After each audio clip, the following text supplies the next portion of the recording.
be serious for a moment, I really do worry about my Brazilian metalhead community nowadays. Brazil's current president, Jair Bolsonaro, was elected by far-right Pentecostals and Catholics and said in 2017, God above everything, there's no such thing as a secular state. The state is Christian, and any minority that is against this has to change if they can.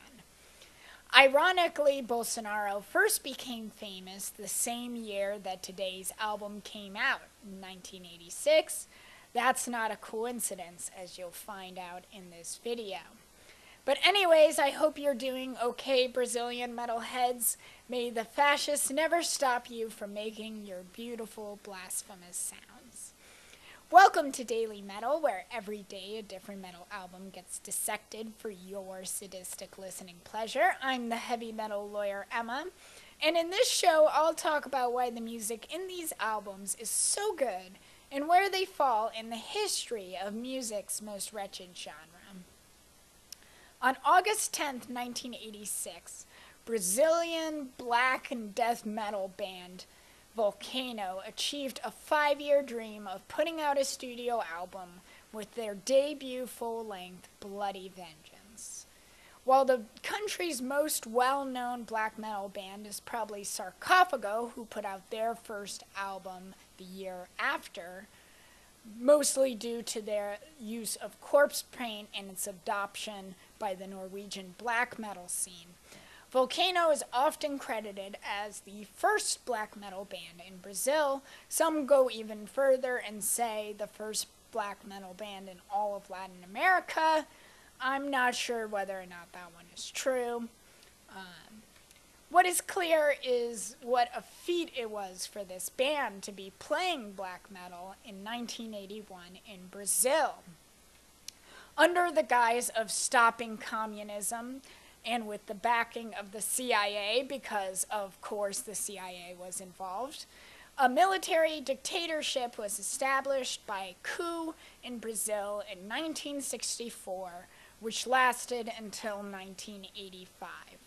While the Anos de Chumbo, or in English the Leaden Years, were the most violent years of military repression, and those ended in 1978, things were extremely tense in Brazil in the 1980s as the opposition and some key military figures attempted to steer the country out of a military dictatorship, opposed by the military establishment and the far right.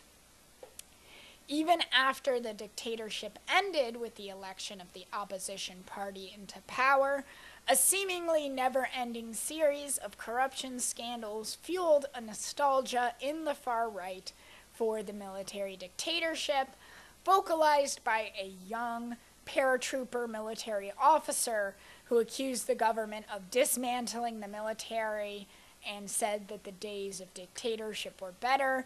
That young military officer's name was Jair Bolsonaro. See, I said we'd return to him. Anyways, it was incredibly difficult under the dictatorship for musicians of any kind, let alone blasphemous metal musicians, to get gigs and promotion and studio access. Even after the dictatorship, when Volcano finally got studio access to make Bloody Vengeance, the equipment available was very poor quality.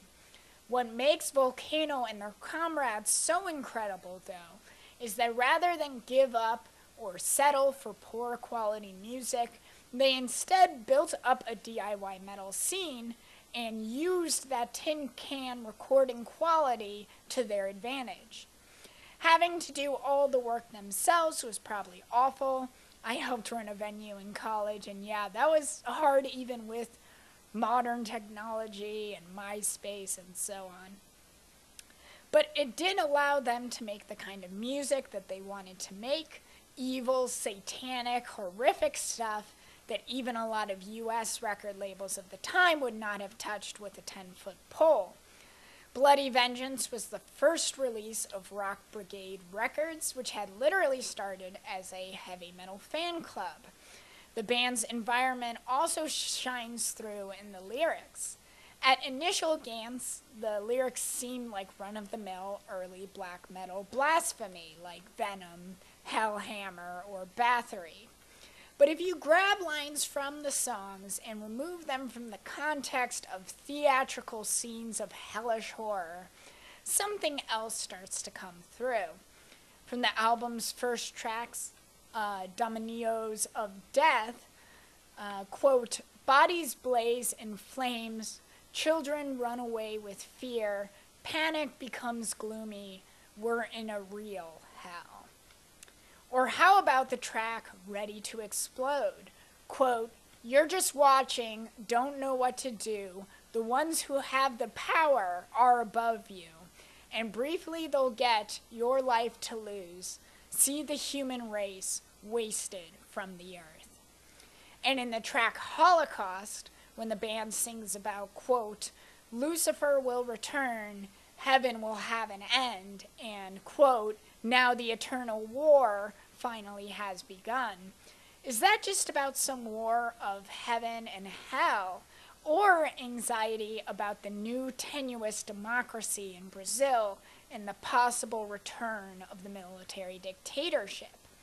Volcano has stated that they meant for the lyrics to be open to interpretation and cryptic, which in itself seems a tacit admission that it's more than just edgy 666 color by numbers lyrics.